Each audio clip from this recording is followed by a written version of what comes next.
What's going on, everyone? This is Tim's New York Giants Trade Talk, brought to you by the Mighty FanDuel on the Believe Network.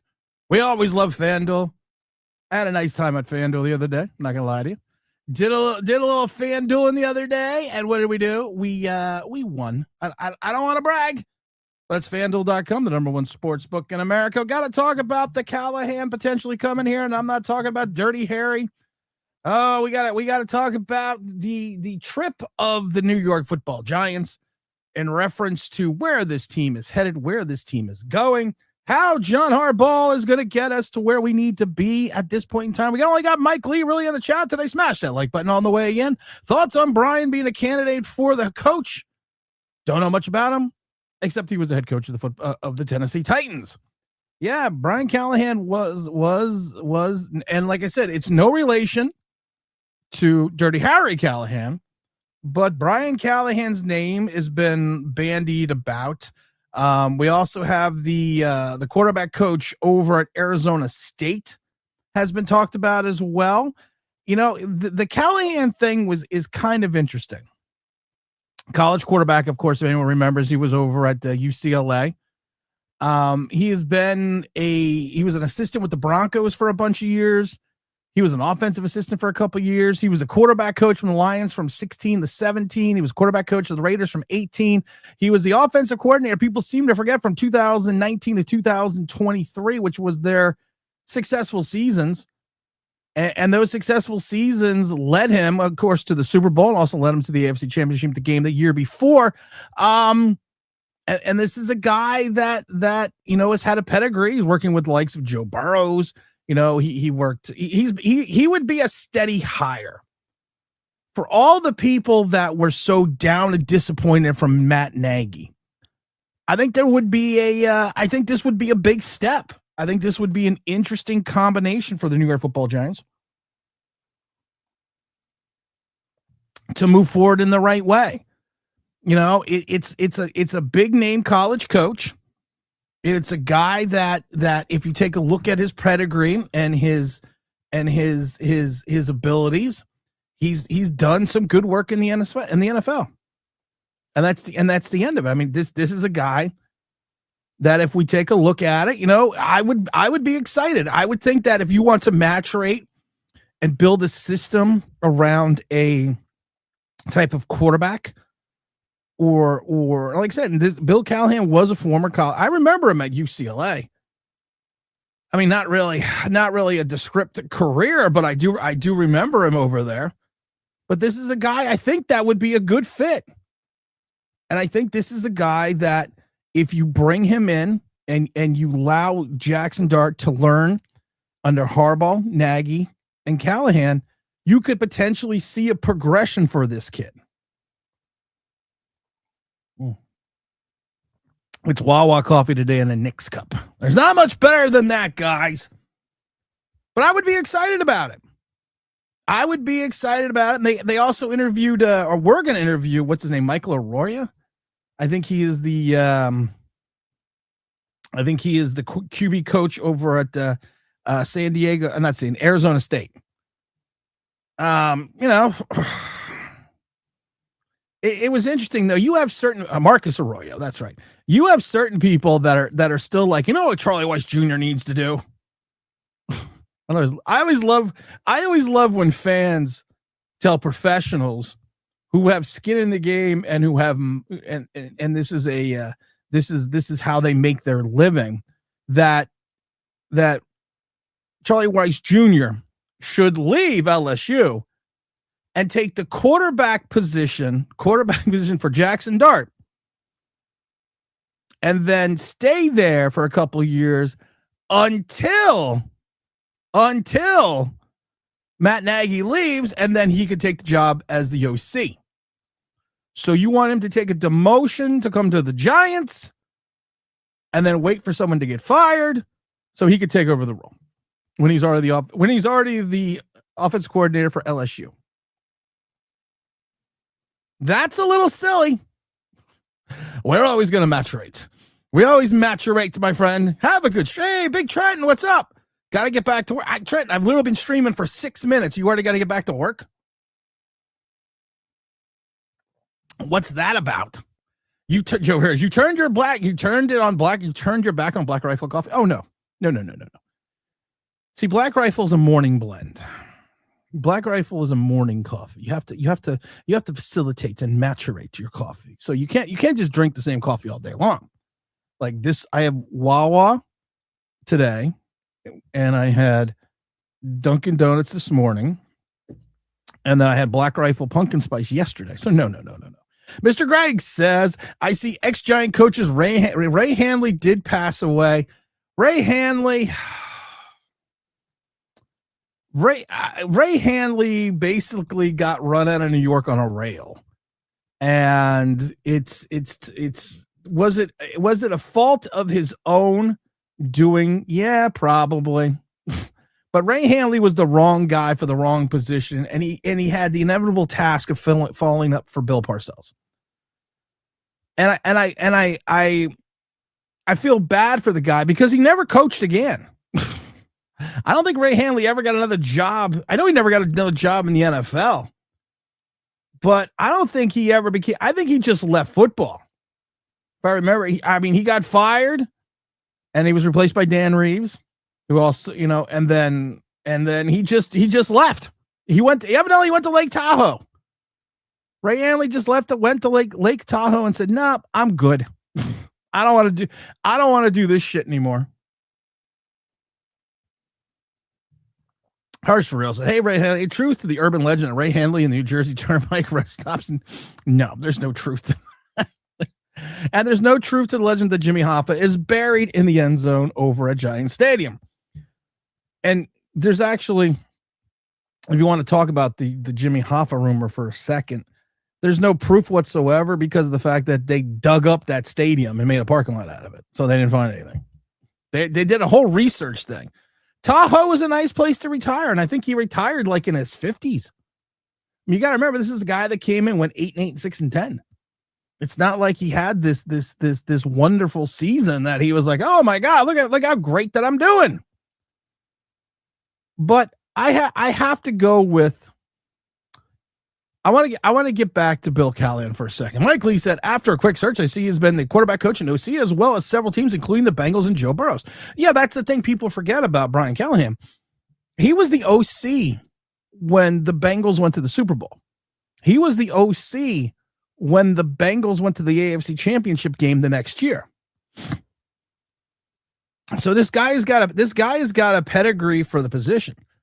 Now, Marcus Arroyo was the other one that they were talking about. And this is a guy he was a graduate assistant back in 2005 at San Jose State, quarterback coach back then as well, quarterback coach of California. He was a OC and OC wide receiver at Southern Miss. He was a quarterback coach one season in Tampa in 2014. He was the running back coach at Oklahoma State. He was the OC. I love it at Oregon. He was the OC, quarterback coach, and tight end coach. And then he was the assistant head coach, OC, and quarterback coach and chief bottle washer. And then he has spent 2 years at UNLV for an undescripted position. Then he's been in the OC and the quarterback coach over at Arizona State. For the last 2 years. He has head coaching record. He went to UNLV. UNLV, not a powerhouse outside of Randall Cunningham when he was there. Finished with the 7-23 record. I mean, he was a name that I heard. Is he a Rooney Rule name? Because last time I checked, his last name was Arroyo. But was he a Rooney Rule guy? I can't tell you. But I would literally, truly be excited if we decided on the Callahan. I really would. I think that would be a great move. I think that would be a move that would solidify the offense. You would fill out what. It's funny because I was trying to rank the most important coaches' positions, not because head coach is the most important position of all time. And I was trying to rank the most important positions on the team: offense coordinator, defensive coordinator, secondary coach, quarterback coach, all that. And it was interesting because I came up and it kept coming up in my mind. The first thing I thought of immediately was offensive coordinator. That to me is on this team, that is the number one role in reference to being under John Harbaugh. The second position I kept, you want to say defensive coordinator. You want to say, well, it's got to be OCDC or DCOC. That just makes sense. But no, in my mind, after the offensive coordinator, I went quarterback coach. Then I went defensive coordinator, and then so on, so on, and so on. And I know people thought I was crazy for a minute, but I was like, think about this for a second. You are building your entire franchise off Jackson Dart. You are building everything that you want to do, everything that you want to do. You see John Harbaugh hoisting up the Super Bowl trophy. This is a premonition of the 2026 season. People are like, oh, dear Lord. Tim not only drank the Kool-Aid, but he took it intravenously. But I was, like I said, I was truly thinking about ranking this out. And it just made sense to me that, like I said, you go OC and then quarterback coach. Because without a quarterback, we have seen, you know what, I laugh because content creators and people on Twitter were posting, congratulations to Leonard Williams. Oh, yeah, congratulations. King of the almost sack. I'm going to tell you something right now. I was so pissed off when Leonard Williams did not get that sack. I was so pissed off. I was already working on King of the Super Bowl sack. But people congratulating Julian Love, Leonard Williams, hell, even Shane Lemieux. No one even knew Shane Lemieux was still injured and on the Seahawks. But the one name was suspiciously absent out of everyone's kudos. And it was probably the most interesting position, and that's Drew Lock. Drew Lock is the backup quarterback to Sam Darnold. Drew Lock was a play away from playing in the Super Bowl. Drew Lock was the motherfucker on that decisively warm January day where he decided to be an NFL quarterback and we beat the Indianapolis Colts. That Drew Lock. People seem to forget that Drew Lock was on that team. But we got to give a big shout out to Leonard Williams. We got to give a big shout. Leonard Williams has excelled since he's left the Giants. If you take and a lot of people are going to be upset about this, but I don't give a fuck. If you take a look at Leonard Williams last season, 2 seasons, and compare them to Dexter Lawrence, Leonard Williams was a better player. That's just facts. And it was a shame that we had to trade him because of the fact that Joe Shane and Kevin Abrams completed such a salary cap purgatory that we had to trade Leonard Williams just so we could have money to turn around and sign a quarterback because we did not have any money. And I love it because Joe Shane was like, we weren't going to send Leonard Williams to Seattle if he didn't want to go. No, motherfucker. You were sending him to Seattle because you had no money. You had no cap space. We were heading into Joe Judge territory where we went 2 games, the end of Joe Judge's career, where we couldn't field a 53-man roster. The only way we could have signed a quarterback or brought anyone off the practice squad was to move Leonard Williams. And we're not going to get into the Julian Love story because this is a happy place. This is a happy place. Look, see, we're winning a Super Bowl. We have the crowd cheering. See,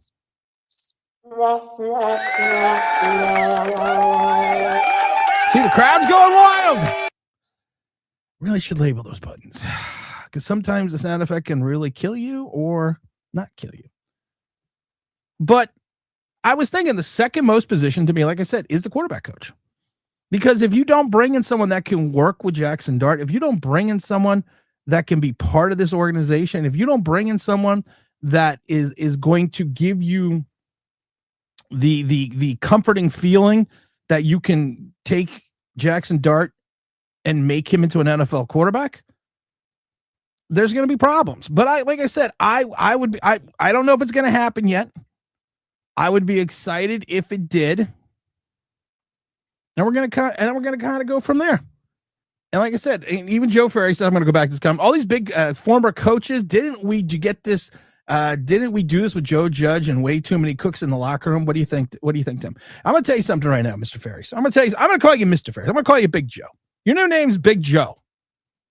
One of my favorite songs that my father used to listen to ad nauseum was Big Bad John. You're now Big Bad Joe. I'm going to tell you Big Bad Joe. No, because we are bringing in people with pedigree from organizations that had success outside of being a head coach. Think about that. That's what you need to think about. That some of these guys were failed head coaches, but they were successful at their time at other positions. They were successful. Like I said, you could say all you want about Callahan. You could say all you want about Callahan. Callahan went to a Super Bowl. Callahan, I believe, even won a Super Bowl. You could say anything you want about Matt Nagy. Matt Nagy won with Mitchell Trubisky. He won with Mitchell. He fucking won with Mitchell. That's one of those things. He won. And you got to remember, Joe Judge's staff were the venerable names. Of course, Mark Colombo, who just didn't work out. Freddie Kitchens was the one you're probably remembering the most. Ben Wilkerson, Derek Dooley, Stephon Brown, Bobby Blick. These were big names. Sean Spencer. These were, what's his name? Kevin Shearer. Of course, then also Jerome Henderson. Anthony Bevins. Yeah, no, see, there's and of course you also had, and I think they brought in Jason Garrett just to kind of level out Joe Judge. But no, I have no fear in that. I have no fear in that. I have no fear in that whatsoever.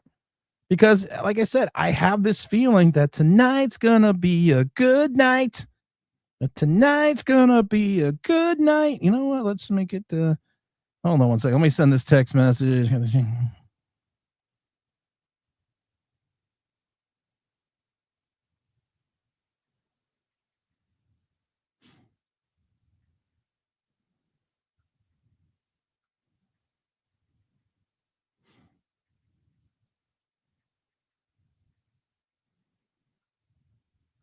Hold on.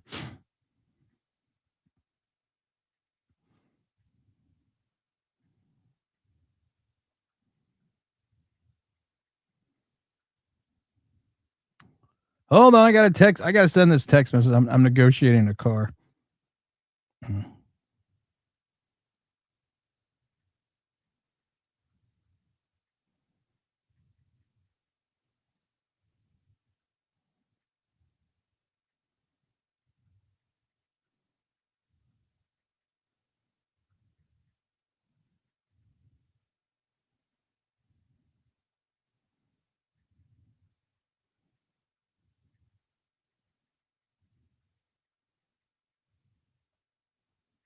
Hold on.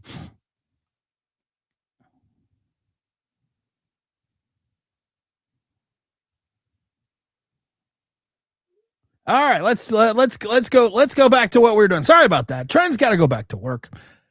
We already talked about that. Tahoe is nice. Yeah, actually, big bad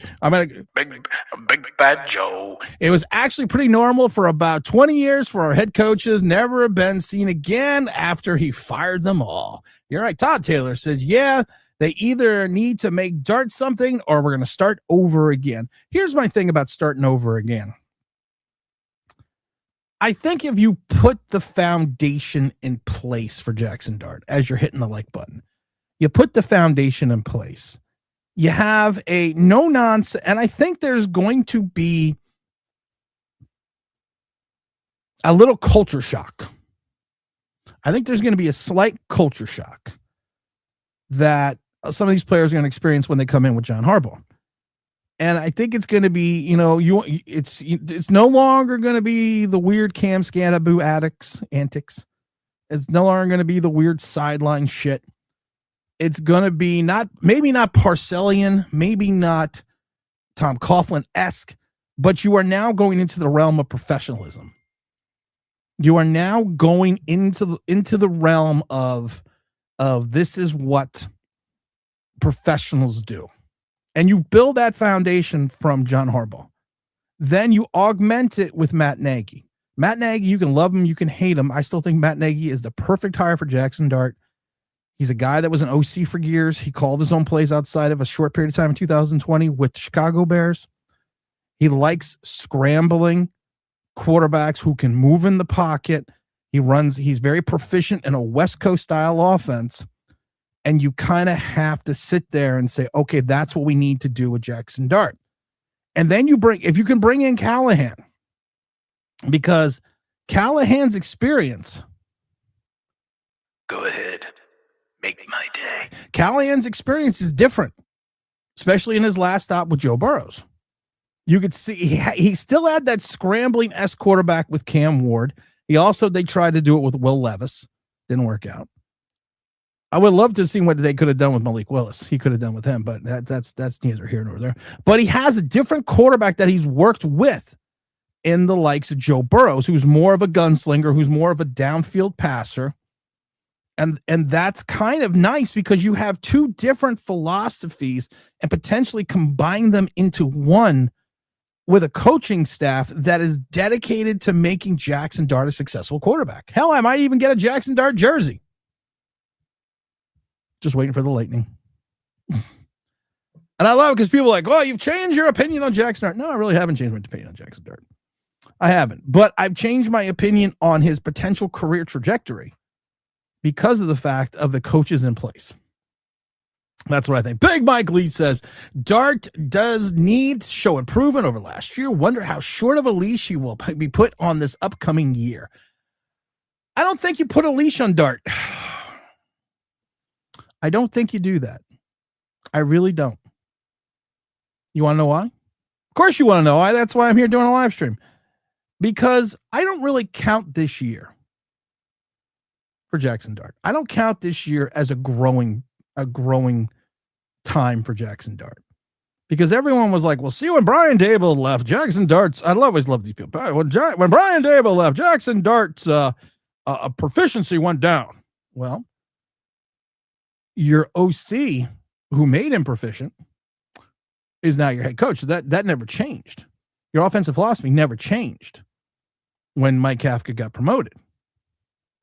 Difficulty was the league was getting more and more film on Jackson Dart, and then the Eagles defense showed the league the way on how to beat Jackson Dart. That's what happened. So now what Jackson Dart's got to do so he avoids that sophomore slump is to go out and be something similar than it was, but then augment it. Add on a little flair. Add on a little pizzazz, How about an accurate deep ball throw? Something different. Work on your mechanics. Work on your footwork. Work with the Callahan. Work with the Nagy. Kind of go from there. And then, like I said, I don't count last year. I think this year will be, and it's weird to say, I think this year is technically year one for Jackson Dart. Even though, and it's good because it's almost like we thought he was going to redshirt last year. And honestly, I think he should have. Because just running in touchdowns, it does not make you an NFL quarterback. Just running in touchdowns, and I love it because people will say, well, that just makes you, a lot of people, I love it, people that hate Jalen Hurts. Well, that's what Jalen Hurts does. He runs in touchdowns. They always laughed at his proficiency as a passer. So my theory is this: if you are the New York Football Giants, you count this as kind of Jackson Dart's redshirt year. And you allow him the growing pains of being an NFL passer. You allow him the growing pains of being in an NFL offense. That's what you're going to need to do. Now, some fans aren't going to like that. I'm not going to lie to you. You're going to have a segment of fans that say, well, Tim, he's going to be the next great quarterback. No. We all thought he was going to need a year. Brian Daboll said he was going to need a year. Joe Shane said he was going to need a year. So we gave him a year where he played as a freshman. But he played in an offensive philosophy that didn't make a lot of sense. So what we need to do as Giant fans, and it's going to be tough. It's not going to be easy. You're going to have to grow with Jackson Dart.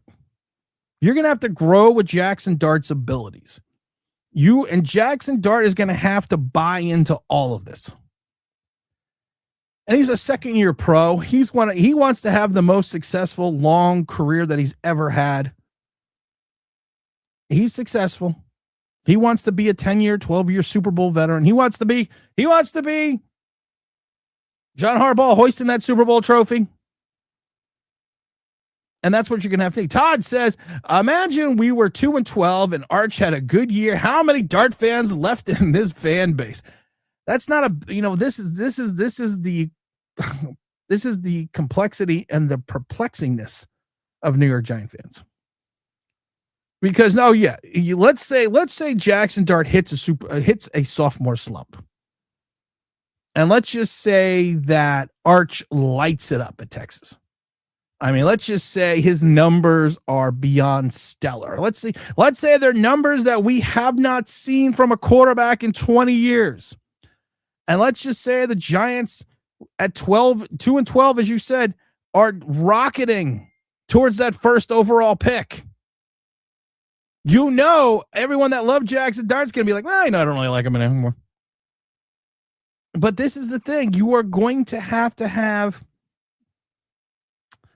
we're going to have comfort in knowing that you cannot keep moving and changing the goalpost on this player, Jackson Dart, because you think something's better is coming along, because you've literally now are building an entire organizational staff to make him successful. And if you truly believe in his ability, none of that should even be a problem. A lot of players excelled after they left the Giants. Yeah, it's kind of like a rule. It's kind of like a rule. What did they say here? Above millions.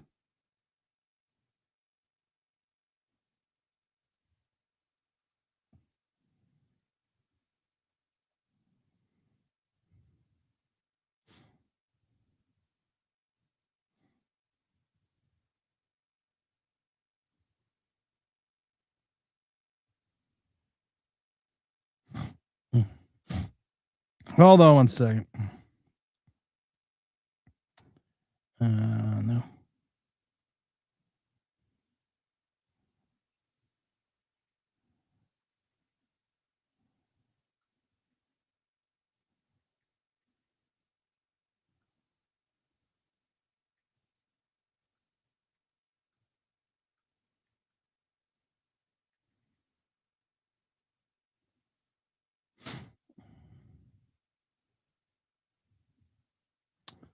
Hold on, I got this person. They don't get things. They don't get things. Let's see here. Hold on one second. I got to figure out what I wrote here now. I love when you try to do business stuff and then people just don't get it. They just don't get it. They don't, and I don't understand why. Bang equals that. Whoops, that's not what I wanted. Hold on, that's not what I wanted.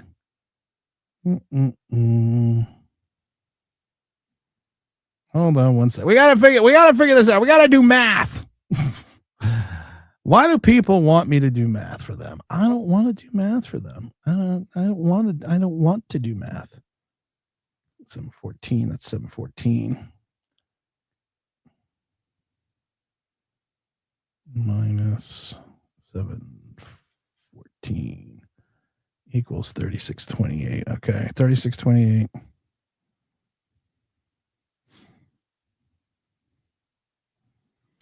Everyone hold on. Everyone just hold on a minute. I hate when I got to do this to people. Let's see here. Sales price. Okay, there we go. Sales price. 36,298. Oops.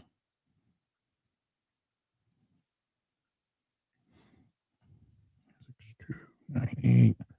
297. Oops, hold on. Wait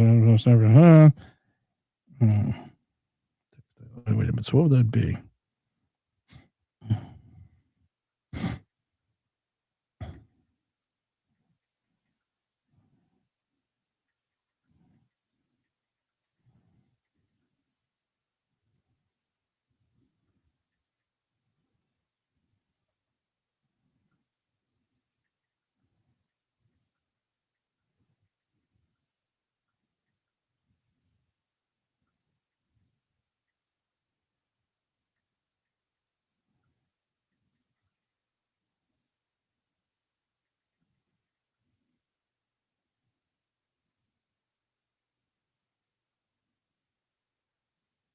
Okay. All right. Well, hopefully that's done. Okay. Where were we?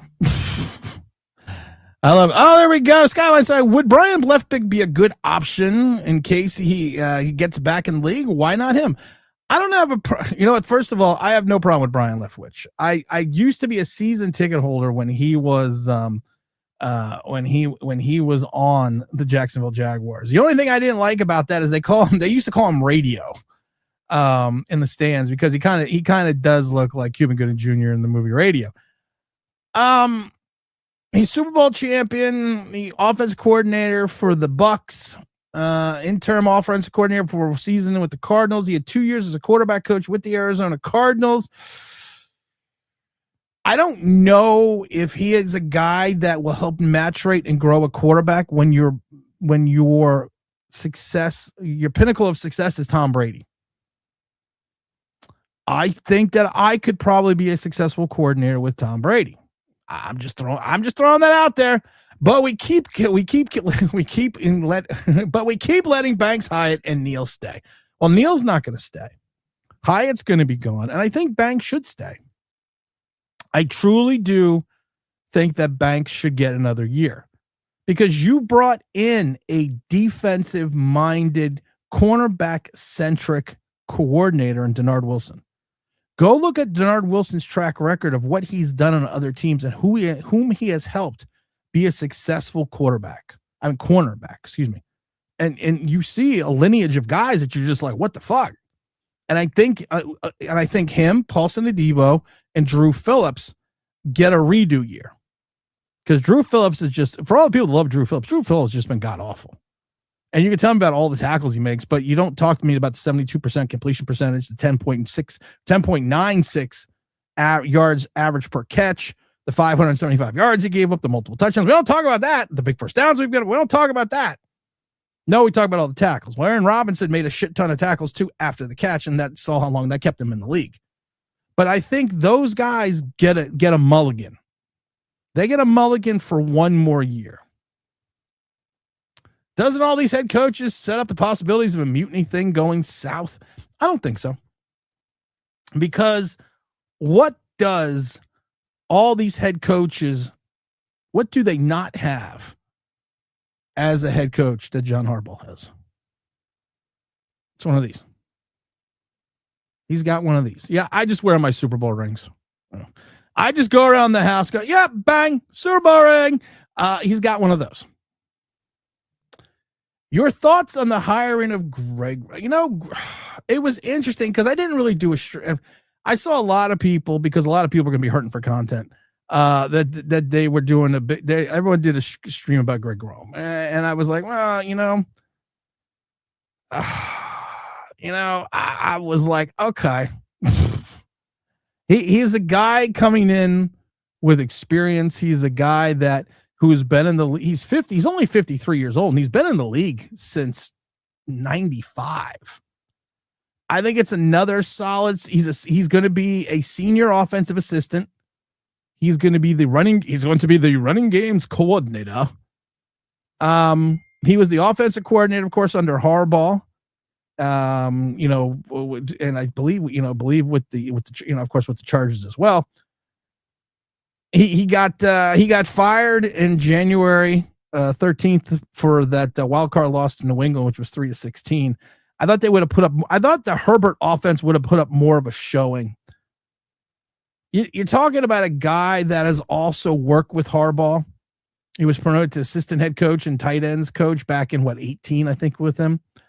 He is a guy that, like I said, he is a guy that has a pedigree of success. He was, and I love it because, it was interesting. He was replaced by Todd Monken's, who installed more of a pass-oriented offense in Baltimore. People forget that Rome had resigned as the team offensive coordinator following the wild card loss in 22-23. And Monken's put the team back on track in reference to becoming more of you had Derrick Henry and you have Lamar Jackson, but being more of a centric style offense, not just truly relegated to running Lamar and just the running game itself.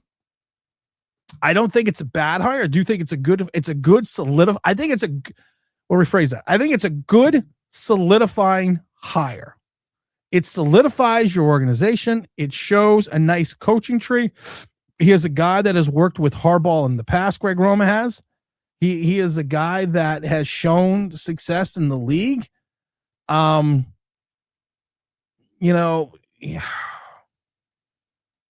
remember when he got fired, Greg Roman did, from the Bills. I don't remember the score, but it was after a Jets game. I remember it was after. I don't remember the score. I don't remember if it was a blowout. I just remember it was after the Jets game, and it was either early in the season. It was either in September or October. I don't remember, but I do remember him getting fired. And also he was on Jim Harbaugh's staff in with the 49ers and in college. So again, it's all of us Harbaugh brothers. A lot of people don't know that I've self-proclaimed have been adopted by the Harbaugh family. They don't know yet either, but I better get a fucking Christmas card. But like I said, it's another. And like I said, I don't know what Giant fans have to complain about, to be honest. It's almost looked like certain segments of fans, and usually that's my gig. I'm supposed to be the negative Nancy. I'm supposed to be the one that always complains. I don't really see what Giant fans have to complain about. You got a head coach, and like I said, after the Nagy hire, the bloom kind of came off the rose a little bit here, because a lot of people are like, well, we really wanted this guy. Why? And again, Todd Monken took a job at 60 years old as a head coach. You have certain segment of Giant fans that are complaining that John Harbaugh in his mid-60s is going to be too old to coach the Giants for 5 years. So, but people wanted Todd Monken, who was 61, going to be 62 this year, to take the Giants OC job, wait another year, and then at 63 years old, look for a head coaching position. Again, Giant fans are great with other people's money. This is what this guy should do. Why? It makes no sense for him. Well, just because it doesn't make sense for him doesn't mean that you shouldn't do it. No, I don't get. We already got this thing going south. Mr. Perry says league's going back to defense. F all those high flying passing games. You know what I was thinking? Kenneth Walker III. Oh, lover. What a time to be Kenneth Walker III. He had that breakout rookie season. He was okay. He faced some injuries. He was sharing the backfield with what's his name, Chardonnay, because Bourbon wasn't available. Hey-o. And then he has the Super Bowl. It's not a Timmy Smith moment. Timmy Smith, who ran for over 200 yards for the Washington Redskins back in the day, and then snorted up all of his money and was out of the league in a year and a half. But what a day to be a running back. What a day to hit. And he's an unrestricted free agent. Kenneth Walker III. And I was thinking about it. We saw the same thing last year, 2 years ago now, with Saquon Barkley. Is taking Love out of Notre Dame really crazy? And we talked about it a little bit on Sunday. Is it really insane to grab Love at 5? Is the running back position reevaluated? Is there a reevaluation of the running back position in 2026?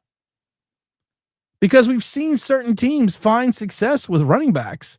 Now, I'm not saying take him, take him, be that gold jacket guy, but I think there's a huge drop off from Love to Price. I think there's a big drop off. And I love it because they both play for the same team. They both played for Notre Dame. But I would rather have the 6 feet tall, 220-pound Love. And if you watch the USC game, the kid can literally do anything for you and everything for you. Yeah, and Price to me is a versatile back, and I get, Love is like 6 feet, 225. Price is 5'11", I think 200. So we have to take these guys' height and weights down because you know what? We've always said a billion times before. You go to college, you don't know how to fucking measure. I loved being in college. I was 6'3", 245.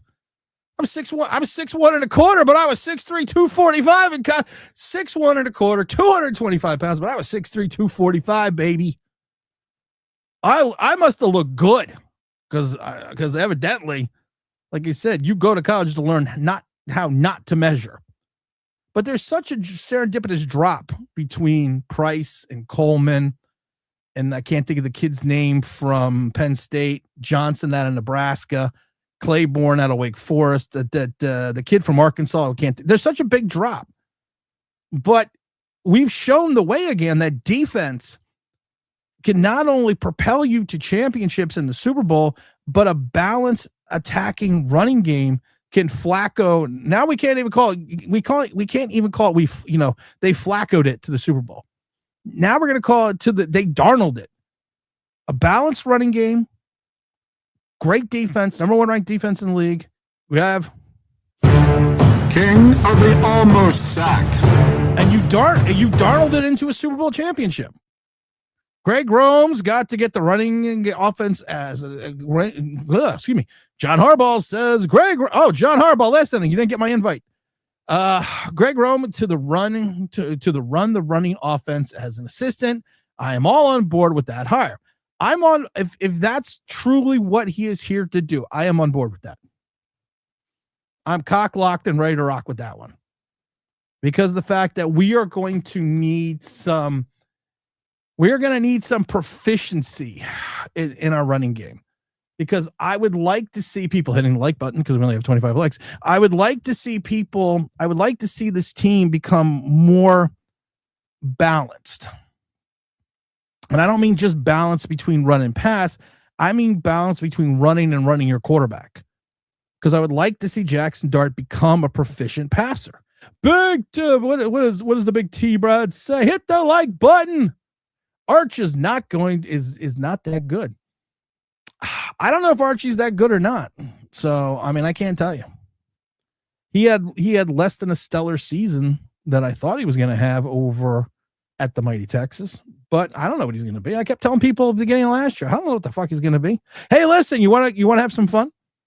Go to FanDuel, the number 1 sports book in America.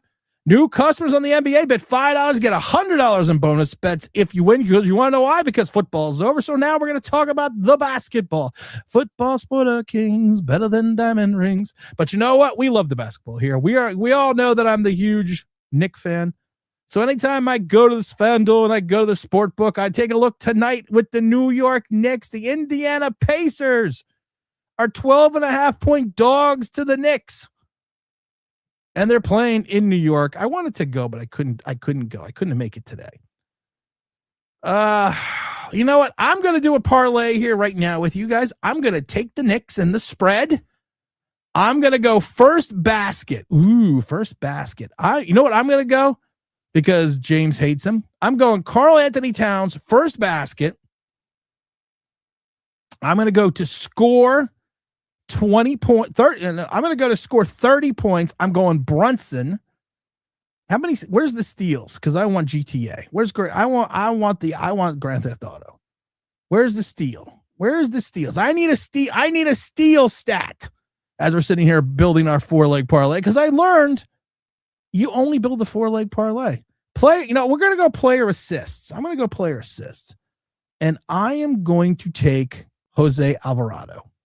All right, so I built my parlay. I have the Knicks betting the spread at minus 12.5.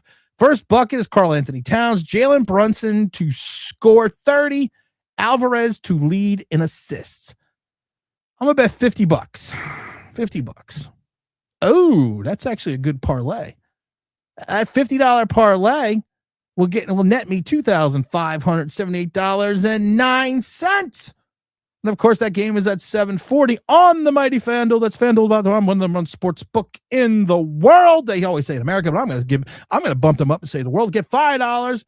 Bet $5, get $100 in bonus bets if you win. That's courses for new customers on the NBA. Don't forget to go to the casino games. I do enjoy the casino games. I have to admit, I like the Huff and Puff casino game. Yes, because I'm old, and they have a game called Gronk Blackjack, which is an exclusive over to the mighty FanDuel. So make sure you go to FanDuel.com, number 1 sports book in America, and don't forget to game responsibly. Let's see here. He's not Peyton or Eli. No, he's not. You're 100% right in reference to Arch Manning. Todd says, yeah, I'm old. I don't like celebrity players. I don't care who they're dating. I don't care if you have 1 million followers. Play well, win games. It's all that matters. Boy, you are old. You are old, motherfucker. What do we got here? I ever wonder, first therapy session. I don't need therapy. Let's see. Just ask.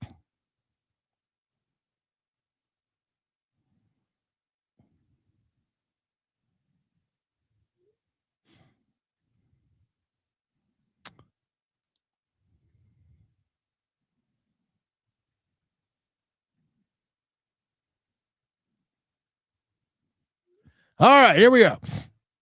What's up, my brother? What's up, Tim and family? I do like the fact that John Harbaugh is surrounding the team with former Super Bowl winning assistant coaches. That's the thing. All these guys have got these as assistants. Harbaugh is smart. He's the only one that's got one of these as a head coach. So he's smart. He's smart. He's like me. He's smart. Let's hope to God that Harbaugh is not like me. Let's hope to God he's a lot smarter. Joe, fair. Big bad Joe. I didn't know any better. It sounds like Tim is getting very bullish on the Giants. You would, yeah, I wouldn't. I'm not. Listen, you know what? I've said this to you guys over and over again. I'm never going to lie to you. Never going to lie to you. As I'm working, I'm negotiating a car. I'm also working on a new sponsor. And I also think that if things are good for the Giants, if things are going well for the Giants, I will always tell you. And I've said this before. People are like, well, you're just such a hater. No. I was never a hater. Because a hater's going to hate. And a player's going to play. And I just fucking shake it off. Sometimes I stay out too late.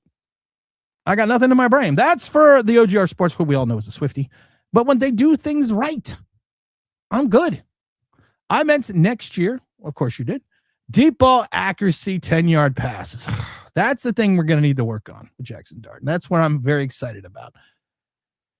And like I said, we've shown these charts before. You know, as soon as we hit that 10-yard mark, all those whites are misses. The reds are interceptions. The greens are completions. As soon as you go over 10, the deep ball, and I'm talking about just go over 10 yard, the accuracy for Jackson Dart I'm sorry, I hit the wrong one. The accuracy for Jackson Dart just kind of falls off the fucking planet. As soon as you go to 10 yards, and it's scary because, like I said, you see that 10-yard line, and as soon as you see that, it's not like he's not throwing it over 10. There's 2, 3, 4, 5, 6, 7, 8, 9, 10, 11, 12 times. He completed 3 out of 12. That needs to be worked on. And that's what I'm saying. If you have a Matt Nagy, a huge proponent, and I've said this before, if you want to see Matt Nagy's style, and you want to see it in a winning format, go to George Seifert, former Super Bowl winning head coach with the 49ers. Go to George. I'm not talking Bill Walsh, West Coast. Go to the Seifert. Go watch the Seifert West Coast offense. And that's what you are going to get with Matt Nagy. And then you combine that with whomever we're bringing in as a quarterback coach. You now combine that situation. You combine that scenario. We're winning. We're gonna maybe not right away, but we are literally gonna win some games. Todd Saylor says the Viking game was telling, keep him in the pocket, pressure him, and he didn't look good. The problem was, Todd, that started with the Eagle game. The Eagle game was the precursor to all this. And the Eagle game, and then Brian Flores just took it to another level. Brian Flores was like, listen, I'm going to let you scramble around all you fucking want. And I'm going to give you like 5 yard, 5 yard, 5 yard, 5 yards. So I'm going to give you a 20-yard bubble that's only 5 yards wide and 5 yards deep. So I'm going to give you that circumference of 20 yards. And I'm going to keep you in that pocket. You can run around all that pocket you fucking want, but you're not leaving the pocket. I may not sack you. I may not get the full pressure, but I'm going to make you an NFL quarterback. And we kind of saw what happens. Lol, he was drafted last year. Get him out of here. He's no good. Shaking my head. Who was drafted last year? Love? The running back? No, he wasn't. Todd says, no, it's called don't build a statue until he learns it. Not the same as paying you get rid of him. I agree. Todd says, just to my point, we all, I love this. Mr. Perry's just having a good time, but we're going to back to Todd. Just my point. We all know they're tossing him. Lol, not saying they should, but they will. Dennis, what's up, big Dennis? Dennis says, oh my God, Dart's greatest weakness is throwing the ball is his footwork. If the new quarterback coach corrects his accuracy, will increase exponentially. I love Dennis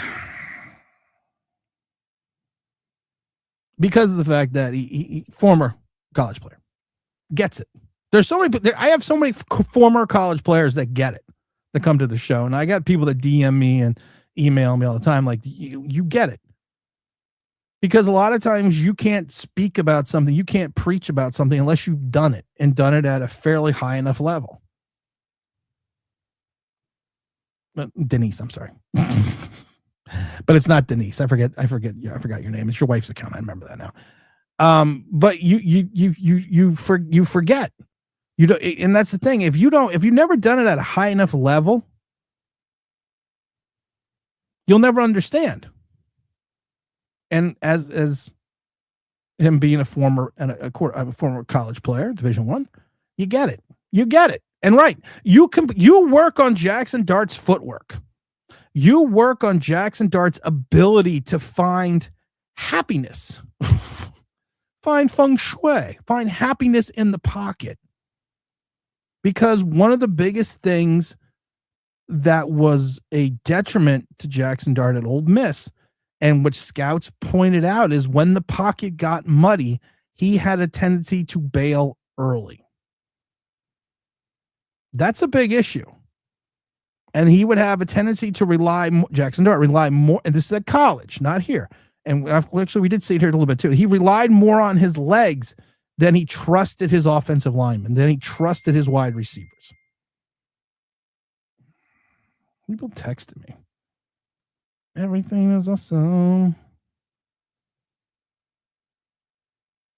I don't know what Dentech is. I don't know. All these people want to be sponsors. They all want to be sponsors. We have a high threshold for sponsors. High threshold number one, the check should not bounce. That's my first high threshold. No, I'm just joking. But yeah, you bring in a true offense, not college. I don't want to go to college. Not that Marcus Arroyo would be bad, but I think if you can get Callahan, you bring in a true person that is a tutor in reference to footwork and how to listen. Your internal clock as a player slows down and speeds up. And it's just a fact of life. It speeds up. When you go from one level to the next, it speeds up exponentially. And you wait for that moment, and that's when the moment that most players will always tell you the game is slowed down for them. And you got to hope that a true offensive coordinator that has the tutelage will understand and teach Jackson Dart, listen, you can slow down your own internal clock because you need to start trusting your teammates. You have to trust your protections. You have to trust your line. And instead of worrying about, 2 seconds after the snap, do I need to bail? Continuously look downfield, but look downfield as you go through your progressions. Into his point, yes, a new quarterback coach can correct his footwork and improve his accuracy, his deep ball accuracy. Yep, right about Drew Phillips, Tim. It's not that I don't like Drew Phillips. I don't really. I don't think he's that good of a player. But like I said, everyone wants to talk about all the tackles, but nobody talks about the fact that he gives up 72% completion percentage, over 575 yards, done that 2 seasons in a row, 10.9% yards per catch against him. But like I said, when you bring in Denard Wilson, you're bringing in a guy who has tutored so many defensive backs. He's made so many DBs better. So that's what we got to hope for. Neal is gone, and Hyatt will be gone after this. I think Hyatt's gone this year. If he shows nothing again for a new coaching staff, but he can't be traded, you're not paying him, so makes sense to Hyatt, you just got to release him. Send Hyatt to the Hilton. Tell the Hyatt, listen, man, you can't stay here, but you ain't got to go home, but you got to get the fuck out of here. And that's what you need to do. What's up, Big Slider? So the Giants interviewed Bill Callahan. Will the Giants get him? I think that if Bill Callahan wants to come here, I think the Giants will more than open arms take Bill Callahan in. And I do think Bill Callahan, and we'll talk about it again, I do think that he is a guy that is going to be, I think he's a guy that if he comes in here, he'll be successful.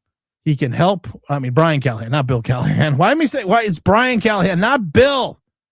I mean, all fucked up, Slider. But I think Brian Callahan comes in here. We're good. I'm good.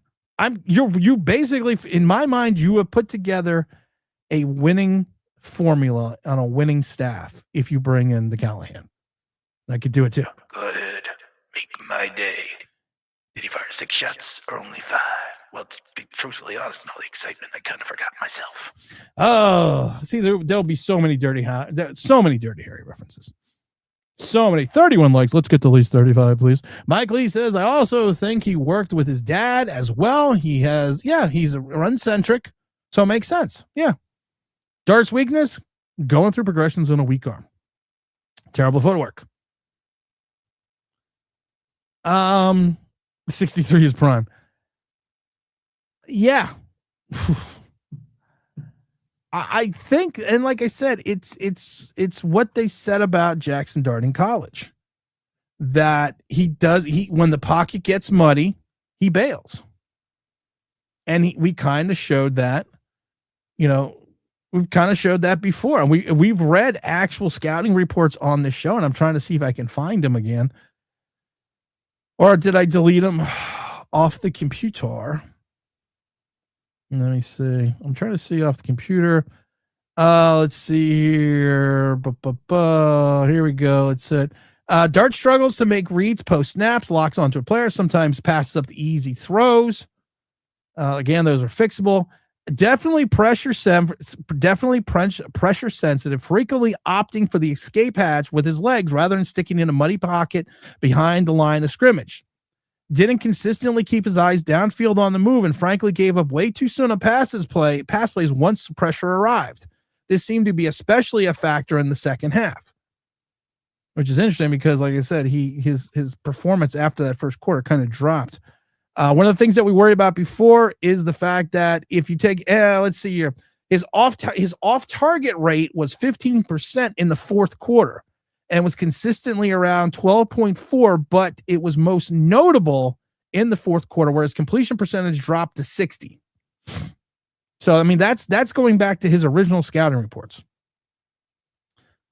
But the thing is right. If you can literally focus and fix this, if you can literally bring in a coordinator that can, and a quarterback coach, that's why I think Bill Callahan's the perfect guy. Brian Callahan. Thanks, Slider. Brian Callahan's a perfect fit for that. It just makes sense. Malik Willis will go to the Jets. Why would you even wish that on him? Why would you take that out of the atmosphere? T-Brad, delete that comment. Delete it. Mr. Perry says 63 is a prime. Yes, it is. Slider says Giant fans aren't the smartest and can't realize it's cause they want to control everything. You can't control what the grown-ass man does. Yeah, people, I still don't be, people are upset that Monken went and took a head coaching job. If you were like a junior vice president or junior associate or something, and if for like a huge top 5 company, not top 20, not Fortune 20, Fortune 5,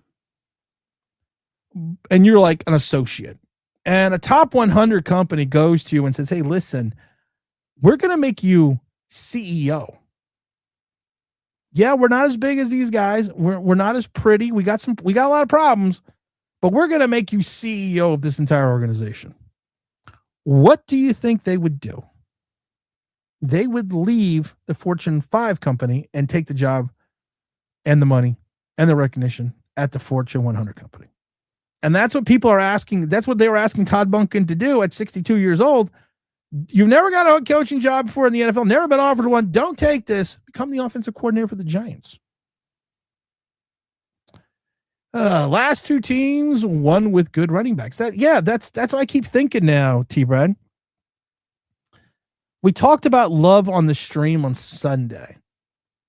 And I kept thinking to myself, is it crazy? Is it nuts that you take the running? And I talked about it, that and I was convinced, and I wasn't convinced, and I was convinced again. But then you watch with, now, like I said, Kenneth Walker III is an unrestricted free agent. He came at a perfect time to have the biggest game of his life. But you take a look at the last two Super Bowls. How were they basically won? Well, not really, because Saquon was usually more of a decoy and setting up, and Saquon was just more of a ground and pound guy. But I don't know, man. I don't know. I can't, T-Brad, I cannot do, I cannot do Caleb Downs. I cannot. Why? Come on, chat. Why do we not do Caleb Downs at 5? Because you don't take a safety, tight end, or defensive tackle in the top 10. Positional value. You trade down. I got him going as low as 10 or 11 to Cincinnati. Look how long it took Kyle Hamilton to become something special. And Kyle Hamilton, to me, is more of a quasi linebacker. He's kind of in that Logan Ryan mold that we've talked about before. You know, when he was under the Patrick Graham system, he was kind of a quasi linebacker. He played like 72% in the box. I think that's what Kyle Hamilton became extremely special this year towards midseason when they moved him in the box. So you can't. Whatever. I love the drama. I love the drama too. I'm not going to lie. Slider says to the people who say defense can't win championships, you are flat out stupid. I'm not sure how many people say that, but there are probably some out there. Mike Lee says, if we're closer to being consistent playoff team, I would pick Love at 5, but not this draft. We have so many things that we need. We have an free agency in the draft, and I keep trying to tell people, free agency and the draft are not going to fix it all this year. They're not. There's just no way humanly possible. We're not going to. The Patriots were bad for 2 years, but the Patriots were bad because they were trying to always figure out the Tom Brady scenario. The Patriots had a pretty good defense over on Gerard Mayo. They had a pretty good defense. They had talent on the team. We don't have as much talent as that last 4-win Patriot team does. Now, the thing is this, I've said this a million times before. I think Harbaugh, the cachet of Harbaugh, is going to give you at least 2 wins. At least 2 wins. Extra wins. So if you're a 4-win team, you're a 6-win team now. And I've said this before. I see this team between 6 to 7 wins. And I think that's successful. If you get anything over that, it's gravy. But I still say 7 wins because you still have a lot of pieces you need to put around this team. You got a lot to do in free agency. You got a lot to do. That's why I'm happy Dawn's here. Because last time I checked, Dawn's calculator had a 7. She doesn't even use a calculator. She probably uses an Excel spreadsheet. Kevin Abrams was like, I used Excel and I got really good at it because I excelled. Sorry. But if you need so much, why not just take Love at 5? Could you imagine the excitement on this team if you had Love out of Notre Dame, healthy Malik Neighbors,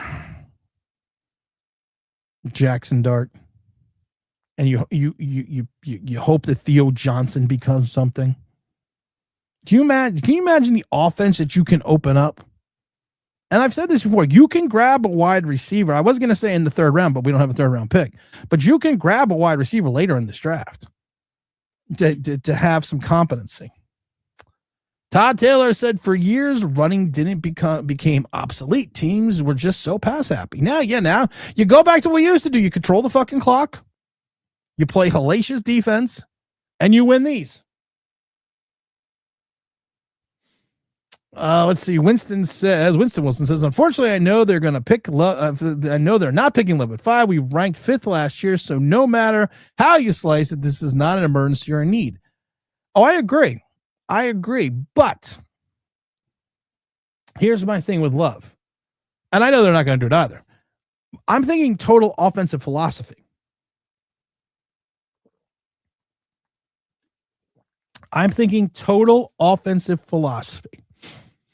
I'm thinking the improvement of your your quarterback and improvement of your star wide receiver. James Williams has hit that big like button. Slider said, what's going on? What's up, James? Mr. Greg says those long passes can make it harder for great wide receivers. We have to make catches. And the problem is this. Those are misses. And yes, Giants had drops. But here's the thing. I ask people all the time. In the top 15 of drops in the NFL, how many Giants do you think are in the top 15? 0. One of the playoffs teams had more drops, had the most drops in the NFL, 49ers. We can still trade Dart for Daniel Jones. Why? He's a free agent. Slider says, Chode Sports says, I'm tired. Chode Sports, I'm tired of all the disrespect. Jackson Dart, guess what disrespect? When is it facts? The Jackson Dart not winning, coming in 4th. It's about right. And I love, Tyler Shuck had more offensive weapons. He had Chris Oliveira. Yeah, Jackson Dart threw Malik Neighbors into the hospital. Threw Cam Scatterbo in the hospital. Tyler Shuck won more games with a team, in my mind, with the Saints, is arguably less talented than the Giants. I don't think it's disrespect. And he's like, I have a chip. If he has a chip on his shoulder because of this, I got no problem with that. Have a chip. Fucking here, have a Dorito. I got no problem with that. Go into the season with your chip on your shoulder, but you weren't disrespected. You weren't the best rookie in the league. You were probably the 4th or the 5th best rookie in the league. And that's not saying much because this rookie class, and honestly, the defensive rookie class outside of the kid in Cleveland wasn't that great. The O-line is a bigger problem than Dart's. Gotta fix it. I already said this, and I'm going to say it again. What I would do, I would get the Linderbaum. I would pony up the $20 million a year, give him the big bonus, no voidable years, get the Linderbaum, and then I have Linderbaum and I have Andrew Thomas, hopefully for at least 12 games, and then I get Spencer Fano out of Utah, and I've rebuilt technically most of my offensive line. More than 2/3 of my offensive line has been rebuilt. Look at the guard situation. We see who's out there in free agency. There's a couple guards that I like in the draft. Grab them, maybe one of them in the 4th round. And you have rebuilt the interior of the line and use the Linderbaum as that extra set of eyes on the field for Jackson Dart to call the line shifts, help call out the mic, make the necessary adjustments, and then you are giving your second year quarterback more of a chance. Big Greg, what's up? Stop fronting, hit the like button. Slider says other giant content creators. Drew W. Other content creators says. Drew Phillips. Tim says 72 completion percentage. Oh, wait, they need to stop the receivers from making the big play. Ours is a superstar slot receiver. Yep, go ahead. Punk my day. Big James, Big Slider. We're giving all the shout outs today. And not one 300-yard game. Also, people forget about that. And Slider's right. If you take a look at the 4th quarterbacks, and that's the thing. That's been his modus operandi since USC, Jackson Dart. Since Ole Miss, his percentages in the 4th quarter do drop. I mean, there's no debate about that. Not one 300-yard game all season. Wait till the season tape comes out on Dart, and that's why we need the Callahan. That's fine. Go ahead. Make my quarterback. That's why we need the Callahan to come in here with the Nagy. We got the Nagy, we got the Callahan, we got the hardball.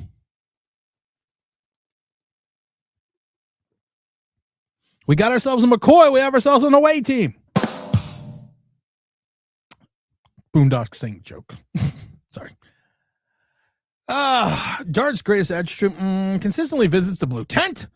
The Blue Tent Players Club. Come on. Be nice. Be nice. Big Greg says, if I were a coach, I wouldn't mind the Cleveland job. Just need to fix the O-line and potentially get a quarterback. But no, you can't. Like I said before, if you work for a Fortune 5 company and you're a director, and someone that's a Fortune 200 company says, Big Greg, we want you to be CEO. We want you to come in here, lead this organization, become the CEO. Yeah, we're only a Fortune 200 company. We're not a Fortune 5 company, but we want you to be CEO. Everyone would take the fucking job. Not even think about it. Keyshawn says, man, I hope I'm wrong about Jackson Dart before the season. I thought he was that dude, but after watching the season, he made me skeptical about his game. We'll see this upcoming season brings. Listen, everyone always tells me, well, Tim, you've changed your mindset on Jackson Dart. No, I haven't changed my mindset on Jackson Dart. I am going to say it again. I have changed my mindset on what he can become because of the tutelage he's potentially going to get if he absorbs it. John Harbaugh won with two polar opposite quarterbacks. You got Joe Flacco here, and you got style of Lamar Jackson here.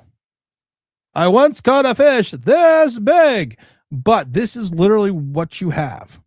And he won. He became successful. So if you can kind of make him a Flacco Jackson hybrid, I'm good. They won with good, they won with good teams, had a good running back. You're 100% right. Tim, Dobbs is good. You take him wherever. Romeo Dobbs? We talking Romeo Dobbs? So you are taking Will Campbell over Tyler Warren. No, I wanted Tyler Warren last year. I wanted Tyler Warren. I wanted to trade out and get Tyler Warren. Quentin Nelson, the guard. Colts back to the 5. He's definitely a Hall of Famer. You're right. Slider says Mike Vrabel blaming the halftime performance on the Pats' loss. Kind of sad. We should have not had Super Bowl halftime performance. Low. I don't know. Mike Vrabel. I don't like Mike Vrabel. I didn't like him when he came available. I don't like Mike Vrabel at all. I do not like green eggs and ham and Mike Vrabel, Sam. I am. Elite is elite. I don't think it matters as much at 5 or after 5. Yes, it does, because it's called positional value. The last safety taken in the top 10 was Jamal Adams. Who was the last defensive tackle that went in the top 10? High-level production. Who was the last tight end that we all heard that Kyle Pitts was going to revolutionize the position of tight end? Yeah, he's a good tight end. Not special. Because the value is you can grab those guys later in the draft and use that's why corners, quarterbacks, wide receivers, defensive ends, edges, they always go in the top 10. I think we're going to see a renaissance of linebackers and running backs too over the next couple of years. I will take a Hall of Fame safety or a linebacker of Avenue. Okay, well, that's not saying much. That ain't saying much. Trade Tibbs for a third. I don't know if you get a third right now for Kayvon Thibodeau. He's on a $12 million guaranteed contract, unrestricted free agent next year. Last year was the necessity to trade Kayvon Thibodeau before he got hurt. I think you could have got like a 2 and a 6 if you would have moved him last year. Because you would have been, especially if you did it before the trade deadline, she's like, well, you got half the season left and you got him under contract for next year. So you can do a true evaluation and you may get a premier pass rusher for a 2 and a 6. No, we all know what happens. Tibbs can go. Does Ruben have trade value? Well, he's only in the second year of his contract, so I'm not trading him. Or no, he's in the third year. Tyler Nubin's in the third year. I don't think Tyler Nubin has trade value either. Just because you are, and I've said this a million times, just because you are the best safety in a bad safety draft does not make you a good safety. And the way he takes angles, I do not, as a former safety, as a former college safety, I have no idea what the fuck he's doing at times. Listen, I thought Dane Belton used to make me want to pull my hair out, but we know that ain't good. We know that didn't happen. Oh, Dane Belton it still makes me want to pull my hair out because people would be like, when when Matthew Stafford gifted him those 2 interceptions, I had to hear about the great Dane Belton. But then I pointed out on the next 8 consecutive touchdown pass plays, who was the trailer on all those plays? And that was the venerable Dane Belton. We even show, I don't know if I still have the pictures. We even showed the pictures of all the plays that Dane Belton was the trailer on and getting burned like toast. He turned into Elvis Patterson. And Tyler Nubin is heading down that same track. And I worry about Tyler Nubin because it's the fact that he seems to be getting worse. He seems to be getting this philosophy that you watch the angles that he takes to, and anyone that's played in college or high school or Pop Warner or anyone that will tell you, especially if you played safety, free safety, strong safety, whatever you want to play. First thing they teach you, the first thing they tell you, especially in Pop Warner, I still remember this to this day in Pop Warner. They had all the safeties with the guy that I think he was a biology teacher too somewhere, but they had all the safety, and I was like 9 or 10 years old. They had the team at the 20-yard line, and then they moved us to like the 35, and they said, listen, your job, your sole responsibility on this team as a safety, especially as a free safety, is to not allow anyone to get behind you. That is a no-no. No matter what you do, you keep the play in front of you and do not bite on the play fake and allow someone to get behind you. And that's what Tyler Nubin does. And when he bites on the play fake, the angles that, and I've already said this, I'm going to buy, I have the $1.98 we have for Isaac Yitem's bus ticket. I'm going to take that $1.98. I'm going to run down to my local Staples and I'm going to buy Tyler Nubin a protractor, because I want to teach him angles. And he doesn't have speed. He doesn't have true, in my mind, he does not have true safety recovery speed, which is one of his biggest problems. And there's honestly, we probably need 2 starting safeties. There's so many things that we need. It's not even funny at times if you take a true breakdown of the roster because of what Joe Shane has done to us. That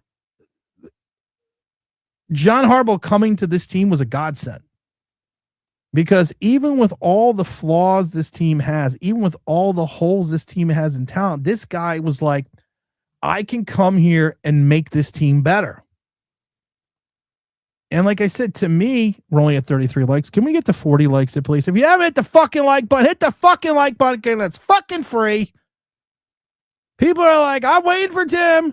Someone was right. I missed that Tim doesn't have rants anymore. You want me to fucking rant about the like button? What's up, T-Brad? They already have Scatterboo who can't talk about getting love because we have too many Giant fans who believe he's a lead back. I mean, he's not. He's a second. The Scamaboo is a second.